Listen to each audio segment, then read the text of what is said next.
Welcome back sa atong weekly tutorial, weekly lessons mga brad, mga master, mga lods. Basta Dream Theater song ni taron ato pa ni Gito Carlos Vic. So na ang complete link sa ang link sa complete nga tukar, complete nga Overture 1928 na sa description ang nga video. So kumusta no? Kini nga song is 20 years naman siguro ni. So unsa may makuha day sa usa ka Dream Theater song? Unsa man ni hype ra ba ni siya nga giingon nga kuha na sila kanang great gyud nga banda, great ang paghimo og compositions. So kani nga song di pa ni mo ang pinakalisod no. So napay mga lisod pa gyud. So kung ganahan din mo ani og tab, mag-post ko ni tab with tukar no, with kanang matching tukar. So makuha na to ni first is modes. So kato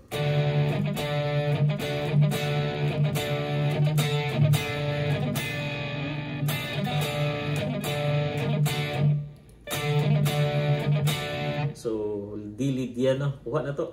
Ano tayo modes nga matukar. Then kani nga run kani sa tumoy.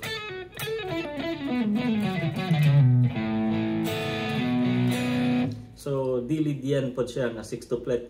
So kung naputay makuha nga gawa sa modes, naputay makuha nga mga runs no nga groupings kani pareho ni 6-flat, 6 notes in every beat. So 1 2 3 4 5 6 1 2 3 4 5 6. So 1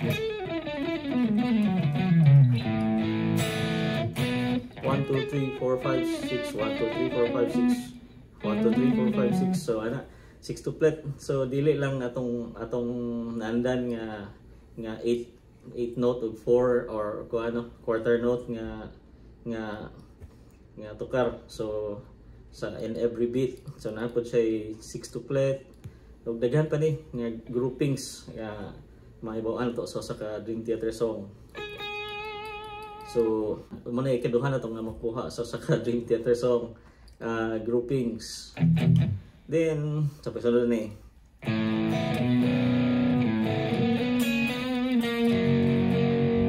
kani whole tone scale. Sunod ani mo ni ang whole tone scale no. So if you are not familiar with whole tone scale, nagdaghan nga lesson whole tone scale. So kani siya no. So based on E whole tone scale ni siya nga agi. So kani nga part to atong tanawon ni dapitan ni. Karay.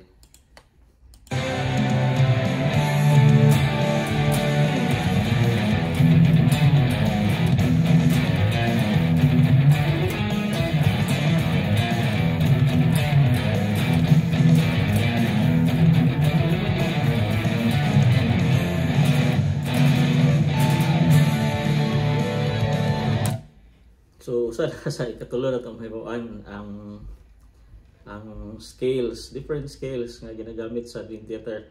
So kani whole tone, usa gini sa mga rare nga scale gamit sa jazz, fusion, kani siya, kani nga scale, ang whole tone scale. Ginagamit na siya over dominant chords. Pero sa Dream Theater, ginagamit nila sa dili dominant. Ginagamit nila sa ilang riffs, no. So, mo na yung fingering ano yun. So, kani part tricky kayo.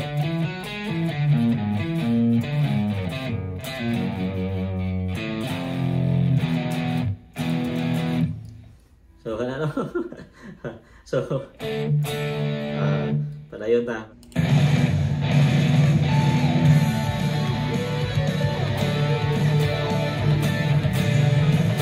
Diyan balik na board na.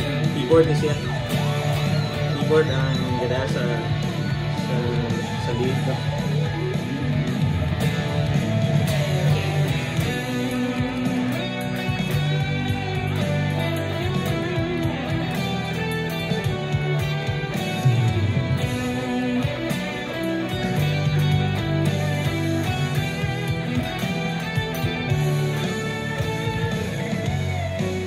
So, saan may makuha na dito? Usa ni sa mga importante sa gitarista, John Petrucci techniques. So, si John Petrucci is known for highly technical and highly melodic. So, balance, no? Dili lang siya more like machine. So, siya is more kuhan siya deliberate. Tuyo gid niya yung notes, pinili gid niya yung mga notes sa pagplay. So ako tag makuha magsunod ta ni John Petrucci sa iyang melodic playing and highly technical. Patawagin ang highly technical, no, kay nag-involve man og katutanan ng mga aspects, polymeter, different scales, natanan. So technical gid siya. So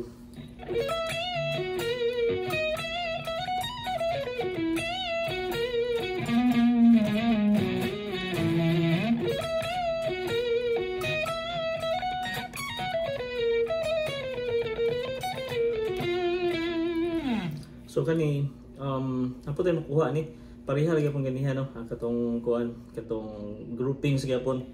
So from the feel nga 8 note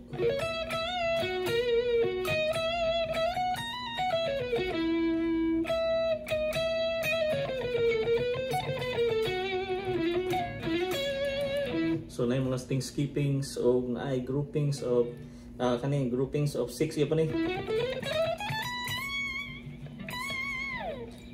So, mo balik ra ganihan, no. Kana ang mga grouping sa notes nga add kayo gikan sa 8 note mo balhin sa 6 tuplet. So inya na ang iyang kanindot. Then og makuha na to na nga kanang precise, no, kanang yung sakay gid siya sa tempo, nindot paminawon, pinahilo na nga murag dili pinahilo na nindot siya. So padayon tani.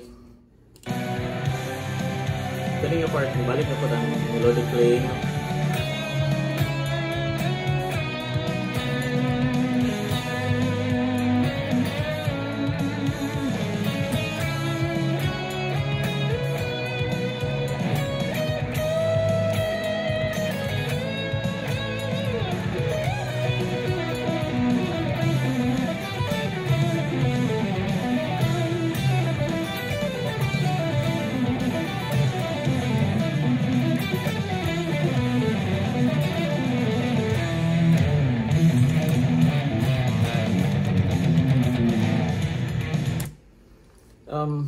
Kato na yung last part mo, ito itong last nga makuha. Para na ako, no? Murag mo na ako nakita nga kaning part.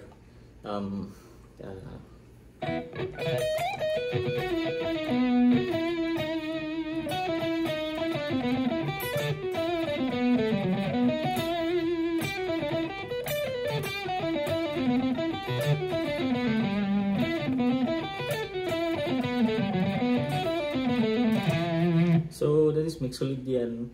Pero ang manaman na nakuha naman na to ang mode nga pangahoy na. So ang makuha na to na gid is ang iyang add polymeter.